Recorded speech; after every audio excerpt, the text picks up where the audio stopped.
दोस्तों, भारत और जापान के बीच एक खास तरह का रिश्ता है जहां दोनों देश आर्थिक और सैन्य मोर्चों पर भी एक दूसरे के साथ मिलकर काम करते हैं। वहीं पर दोनों देशों के आम लोगों के मन में भी एक दूसरे के प्रति काफी सम्मान और सद्भावना है, जिसका असर हमें साफ तौर पर दोनों देशों के अंतर्राष्ट्रीय रिश्तों पर भी देखने के लिए मिलता है। लेकिन अब एक काफी बड़ी खबर निकलकर सामने आ रही है। दरअसल जापान काफी बड़ी परेशानी में फंस चुका है। भारत और जापान की स्थिति कुछ एक जैसी ही है, लेकिन जापान भारत के मुकाबले कहीं ज्यादा बड़े खतरे का सामना कर रहा है। दरअसल जापान को रशिया और चीन की तरफ से आ रहे संयुक्त खतरे का सामना करने के लिए भारत की सहायता चाहिए। और ये कहना गलत नहीं होगा कि जापान रूस और चीन के खतरे से निपटने के लिए भारत के साथ मिलकर काम करना चाहता है, ताकि वह सैन्य क्षेत्र में तेजी से प्रगति कर सके और अपने देश की अखंडता और संप्रभुता को सुरक्षा प्रदान कर सके। अगले हफ्ते भारतीय प्रधानमंत्री नरेंद्र मोदी जापान के दौरे पे जाने वाले हैं, जिसके दौरान वो जापान के पूर्व प्रधानमंत्री शिंजो आबे के स्टेट फ्यूनरल को अटेंड करेंगे। लेकिन इसी दौरान भारतीय प्रधानमंत्री नरेंद्र मोदी जापान के मौजूदा प्रधानमंत्री फ्यूमियो काशिदा से मिलने वाले हैं।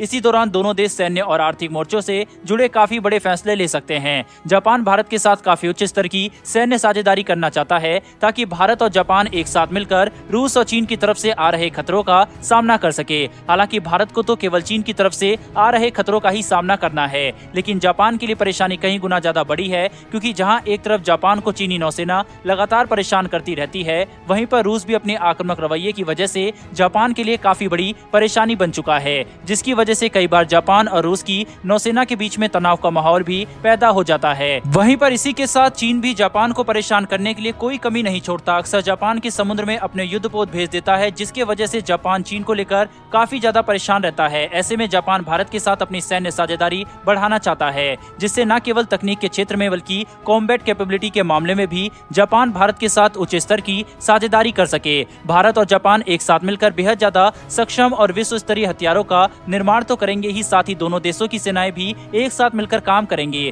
ताकि युद्ध की स्थिति में भारत और जापान एक दूसरे के साथ दे सके, जिसकी वजह से चीन और रूस के ऊपर दबाव बनाया जा सके और इन दोनों देशों के आक्रामक रवैये पर लगाम लगाया जा सके। हमने देखा है कि पिछले कुछ महीनों में भारत और जापान की सेनाएं लगातार युद्ध अभ्यास भी कर रही है। साथ ही भारतीय सैनिक लगातार जापानी सैनिकों को ट्रेनिंग भी मुहैया करा रहे हैं। दोस्तों, पीएम नरेंद्र मोदी और जापान के प्रधानमंत्री फ्यूमियो काशिदा की यह मुलाकात काफी ज्यादा अहम होने वाली है, क्योंकि इस दौरान जापान भारत से न केवल सैन्य स्तर पर साझेदारी की मांग कर सकता है, बल्कि दोनों देश एक साथ मिलकर आर्थिक मोर्चों पर भी कई महत्वपूर्ण फैसला ले सकते हैं, जिससे दोनों देशों का फायदा होगा। जापान भारत में कई महत्वपूर्ण और विशाल इंफ्रास्ट्रक्चर प्रोजेक्ट में भी काम कर रहा है। साथ ही भारत के कुछ बेहद ही बड़े इंफ्रास्ट्रक्चर प्रोजेक्ट में भी जापान का पैसा लगा हुआ है। ऐसे में दोनों देशों के बीच में सैन्य साझेदारी का उच्च स्तर पर पहुंच जाना भारत और जापान के रिश्तों के लिए काफी सकारात्मक संदेश है। वहीं पर पीएम नरेंद्र मोदी भी जापान के पूर्व प्रधानमंत्री शिंजो आबे के फ्यूनरल में जाकर जापानी लोगों के दिलों में अपनी एक खास जगह बना रहे हैं। बहरहाल दोस्तों, बढ़ते हैं हमारी दूसरी खबर की तरफ, लेकिन उससे पहले भारत और जापान की इस दोस्ती के लिए कमेंट बॉक्स में एक जय हिंद जरूर लिखिएगा। दोस्तों, साउथ अफ्रीका में मौजूद भारत के हाई कमिश्नर ने साउथ अफ्रीका में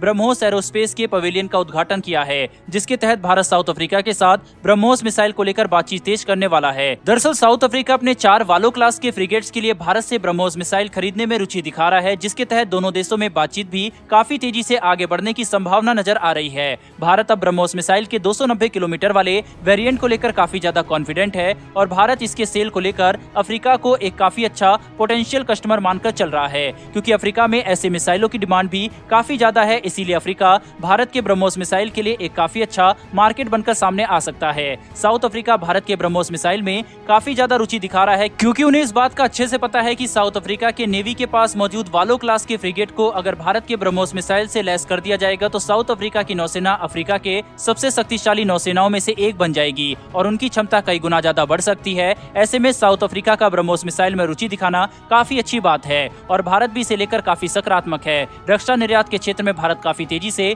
आगे बढ़ रहा है। फिलीपींस से लेकर साउथ अफ्रीका और मलेशिया से लेकर अर्जेंटीना तक भारत अपने हथियारों को काफी तेजी से दुनिया भर के टेंडर में लेकर आ रहा है और कोशिश कर रहा है कि बहुत जल्द ही रक्षा निर्यात के क्षेत्र में भारत एक काफी बड़ा खिलाड़ी बनकर सामने आए। वहीं पर ऐसा होने की संभावना भी काफी ज्यादा है, क्योंकि जिस तरीके से भारत के प्राइवेट और सरकारी कंपनियां एक साथ मिलकर काम कर रही है, बहुत जल्दी भारत रक्षा निर्यात के क्षेत्र में एक सक्षम और बड़े देश के तौर पर उभर कर सामने आ सकता है। दोस्तों, भारत की इस बढ़ती ताकत के लिए कमेंट बॉक्स में एक जय हिंद जरूर लिखिएगा। साथ ही मेरी आपसे एक छोटी सी रिक्वेस्ट है कि अगर आपको ये इन्फॉर्मेशन और वीडियो पसंद आई हो तो वीडियो को लाइक करके हमारी आने वाली वीडियो के लिए चैनल को सब्सक्राइब अवश्य कर लें, जिससे हमारी वीडियो आप तक सबसे पहले पहुंच सके। फिर मिलेंगे ऐसी एक नई वीडियो के साथ। धन्यवाद। जय हिंद।